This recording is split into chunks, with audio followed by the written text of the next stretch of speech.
الحمد لله رب العالمين والصلاة والسلام على آله وأصحابه أجمعين. سامعین اور ناظرین، السلام علیکم ورحمۃ اللہ وبرکاتہ. ذی الحجہ کا مہینہ چل رہا ہے جو اسلامی اعتبار سے سال کا آخری مہینہ ہے، اور اس مہینے کا بھی آخری ہفتہ چل رہا ہے. اس مہینے میں حجاج اکرام کی واپسی اللہ کے دربار سے ہو رہی ہے. رشتہ دار،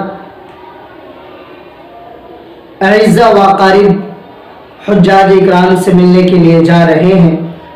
بڑی خوشی کی بات ہے اور بڑی فضیلت کی بات ہے کہ حجاج اکرام آ رہے ہیں. ان سے ملنا چاہیے، ملاقات کرنی چاہیے، دعاؤں کے لیے کہنا چاہیے. اللہ کے حضور اور اللہ کے دربار سے آ رہے ہیں، رسول اکرم صلی اللہ علیہ وسلم کے یہاں سے آ رہے ہیں. ان سے ملنا چاہیے. خوشی کی بات ہے، خوشی کی بات ہے. اسی سلسلے میں ملک ہندوستان میں کیرلا ایک صوبہ، وہاں کا ایک نوجوان، 30 سالہ نوجوان شہاب نام کا ایک شخص، ان کی بڑی چرچا ہے.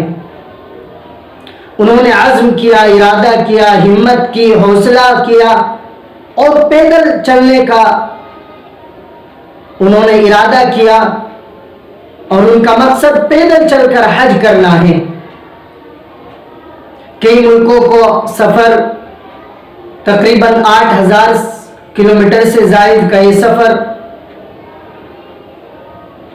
لوگ ان کا استقبال کر رہے ہیں، خوش آمدید کہہ رہے ہیں، اور سوشل میڈیا پر ان کی بڑی چرچا ہے.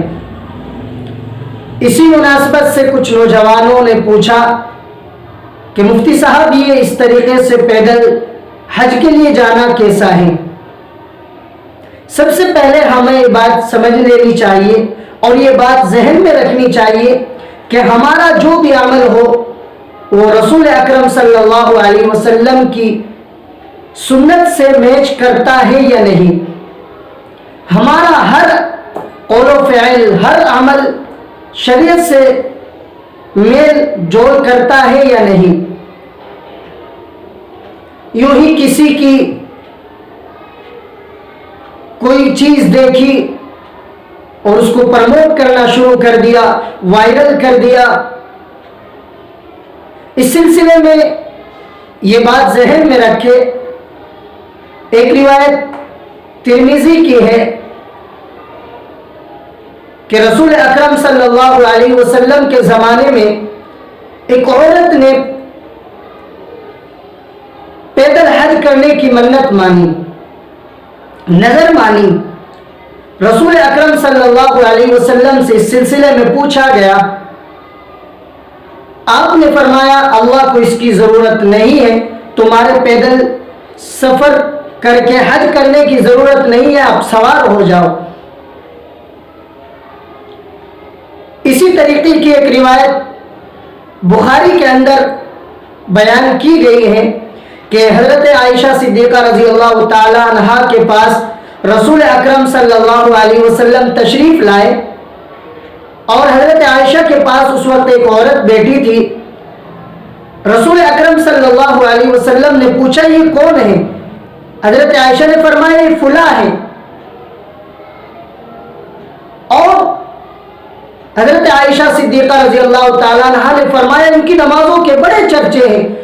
گویا کہ وہ نماز میں بڑی مشقتیں کیا کرتی تھی، بڑی نماز مشقت کے ساتھ ادا کیا کرتی تھی.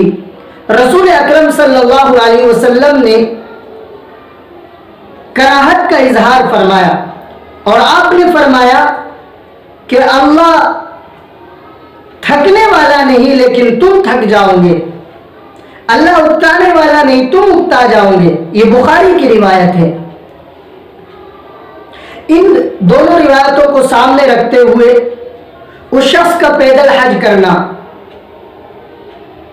اور چونکہ حج ایک اہم عبادت ہے، زندگی میں ایک مرتبہ فرض کی گئی ہے، بڑی اہم عبادت ہے، لیکن ان روایتوں کے تعلق سے آپ اگر جانیں گے اور دیکھیں گے، پڑھیں گے، تو آپ کو معلوم ہوگا کہ رسول اکرم صلی اللہ علیہ وسلم نے آخری روایت میں یہاں تک فرمایا کہ جس چیز کی تمہارے اندر استطاعت ہو اسی کام کو کرو، اس سے زیادہ مت کرو۔ تو شہاب بھائی کا پیدل چل کر حج کرنا، لوگوں کا ان کا استقبال کرنا، اگرچہ یہ عمل ان کا جائز ہو سکتا ہے، لیکن تمام فقہا نے، چاہے امام ابو حنیفہ ہو، امام شافعی ہو، امام احمد بن حنبل ہو، امام مالک ہو، یہ مسئلہ ان کے یہاں اجتماعی طور پر ہے کہ سوار ہو کر حج کرنا افضل ہے بالمقابل پیدل حج کرنے کے۔ رسول اکرم صلی اللہ علیہ وسلم نے سوار ہو کر حج کیا، صحابہ اکرام رضوان اللہ تعالی علیہم اجمعین نے سوار ہو کر حج کیا۔ اگر اللہ کے رسول چاہتے تو پیدل حج کر سکتے تھے، صحابہ پیدل حج کر سکتے تھے، لیکن شریعت نے انسان کو اس چیز کا مکلف نہیں بنایا کہ جس کے اندر مشقت ہو۔ یہ بات الگ ہے کہ پیدل حج کرنا جائز ہے اور پیدل حج کیا جا سکتا ہے، لیکن اس کو پرموٹ کرنا اور ایسے کام کو پرموٹ نہیں کرنا چاہیے جو سنت اور شریعت سے میچ نہ کرتا ہو۔ چونکہ انسان کا کوئی بھی عمل ہو، اس کو دیکھنا چاہیے کہ یہ عمل رسول اکرم صلی اللہ علیہ وسلم کی سنتوں سے میچ کر رہا ہے یا نہیں، رسول اکرم کے طریقے سے میچ کر رہا ہے یا نہیں۔ یہ تو ایک سلسلہ چل جائے گا۔ ابھی کچھ دنوں پہلے کی بات ہے کہ گجرات کے کچھ نوجوان اجمیر پیدل سفر کر کے اجمیر کی طرف روانہ ہوئے خواجہ معین الدین چشتی کے مزار کے لیے۔ اسی طریقے سے یہ سلسلہ آپ دیکھیں گے چل پڑے گا کہ کبھی کسی ملک سے، کبھی کسی ملک سے، چونکہ اگر اللہ نے کسی کو علم دیا ہے تو صحیح بات لوگوں کو بتانی چاہیے، اور یوں ہی خام خواہ کسی کو پرموٹ کرنا، کسی کے عمل کو پرموٹ کرنا اور اس کا استقبال کرنا اور اس کو واہ واہی دینا، چونکہ آپ سوشل میڈیا کا دور ہے، جب بھی آپ کسی اسلامی گروپ کو دیکھتے ہیں تو شہاب کی ویڈیو ہے، اس کے فوٹوز ہیں اور ان کو دعائیں دی جا رہی ہیں۔ یہ عمل اگرچہ جائز ہے، لیکن رسول اکرم صلی اللہ علیہ وسلم کی سنت اور شریعت کے اعتبار سے یہ بہتر نہیں ہے۔ رسول اکرم صلی اللہ علیہ وسلم نے ایسے عمل کو پسند نہیں کیا کہ جس عمل کے اندر انسان اپنے اوپر خود مشقت۔ آپ مجھے بتائیں، ایک آدمی اسکول میں پیپر دینے کے لیے جا رہا ہے اور اسکول میں اس سے متعین کر دیا گیا کہ آپ کو یہ سوال حل کرنا ہے، اور ایک سوال جو بڑا کٹھن ہے، مشقتوں والا ہے، اس کو ٹیچر نے منع کر دیا کہ اس سوال کو نہیں کرنا۔ آپ اگر اس سوال کو، کٹھن سوال کو کرتے اور یہ سوچتے ہیں کہ شاید ممتحن مجھے اس سوال کے جواب کو دیکھ کر مجھے 100 نمبر دے گا، یہ بات غلط ہے، اس لیے کہ آپ نے اس کام کو کیا ہے جو مطلوب نہیں ہے، آپ نے اس کام کو کیا ہے جو منشا کے خلاف ہے۔ تو کیرل سے چل کر پیدل حج کرنا ان کا عزم اور ان کا ارادہ، اور انہوں نے 4-5 مہینے پہلے اس کا عزم کیا تھا، ارادہ کیا تھا، اور وہ پیدل حج کرنے کے لیے چل پڑے ہیں، کئی سو کلومیٹر وہ سفر بھی کر چکے ہیں، لوگ ان کا استقبال کر رہے ہیں، خوش آمدید کر رہے ہیں، اور ان کے اس عمل پر بہت سارے لوگ دعائیں بھی دے رہے ہیں۔ تو یہ عمل اپنی طرف سے اگر کوئی عمل کیا جائے تو اس کو پرموٹ کرنا ایمان والوں کو یا ایمان والیوں کو یہ درست نہیں ہے۔ جو عمل رسول اکرم صلی اللہ علیہ وسلم کی شریعت سے، سنت سے اور آپ کے اقوال اور افعال سے مطابقت رکھتا ہے، اسی عمل کو ہمیں پرموٹ کرنا چاہیے اور اسی عمل کو ہمیں آگے بڑھانا چاہیے، اسی عمل پر ہم دوسروں کو اس کو پرموٹ کرنا چاہیے۔ اب یہ عمل حج کا عمل بڑا اہم عمل ہے، اور پیدل حج کرنا میں نہیں کہتا کہ اس کی کیا نیت ہوگی، کیا اس کا ارادہ ہوگا، لیکن شریعت ایسی چیز کو پسند نہیں کرتی، اور قرآن کریم میں فرمایا گیا لا یکلف اللہ نفسا الا وسعها، اللہ نے کسی انسان کو اس کی وسعت سے زیادہ مکلف نہیں بنایا۔ بہت ساری روایتیں ہیں اس سلسلے میں۔